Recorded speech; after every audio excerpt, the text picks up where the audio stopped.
សួស្តីបងប្អូនទាំងអស់គ្នាសម្រាប់ថ្ងៃនេះដែរខ្ញុំធ្វើវីដេអូមួយបង្ហាញបងប្អូនពីរបៀបធ្វើម៉ាស់អប់ស្បែកបែបធម្មជាតិដែលជួយឲ្យស្បែកសភ្លឺរលោងទន់ភ្លាមចាហើយអ្នកកូនខ្ចីក៏អាចធ្វើបានដែរសម្រាប់គ្រឿងផ្សំរបស់យើងគឺមានយ៉ាអ៊ូមួយកំប៉ុងសម្រាប់យ៉ាអ៊ូនេះដែរបងប្អូនយកប្រភេទអីក៏បានដែរមួយទៀតម្សៅរមៀតស្រស់2ស្លាបព្រាបាយចាហើយរបៀបលាយវិញបងប្អូនគ្រាន់តែបកយ៉ាអ៊ូហើយចាក់យ៉ាអ៊ូចូលម្សៅរមៀតចំនួន3ស្លាបព្រាកាហ្វេបន្ទាប់មកទៀតយើងកូរវាបញ្ចូលគ្នាតែម្ដង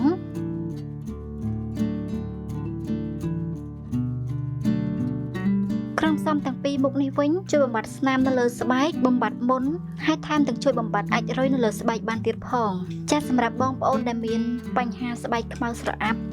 គ្មានសំណើមនឹងគឺអាចធ្វើវិធីនេះបានចាបន្ទាប់ពីយើងកូរវាសព្វហើយយកម៉ាស់ល្មៀតនេះមកលាបនៅលើស្បែករបស់យើងឲ្យសព្វចារួចឲ្យបងប្អូនអបវាទុកចោល10ទៅ15នាទីហើយចាំងូតទឹកចេញជាការស្រេចនោះបងប្អូននឹងទទួលបានស្បែកស្រស់ថ្លាស្បែកទន់ភ្លឺរលោងតែម្ដងចាហើយគ្រឿងផ្សំក៏តិចទៀតបងប្អូនកុំភ្លេចធ្វើវាខាត់ស្បែកទាំងអស់គ្នាបើមានចម្ងល់ចង់សួរអ្វីបន្ថែមអាច comment នៅក្រោមវីដេអូរបស់ខ្ញុំបានចាហើយបើពេញចិត្តកុំភ្លេច like share subscribe ហើយចុចរូបកណ្ដឹងដើម្បីទទួលបានវីដេអូថ្មីៗបន្ថែមទៀត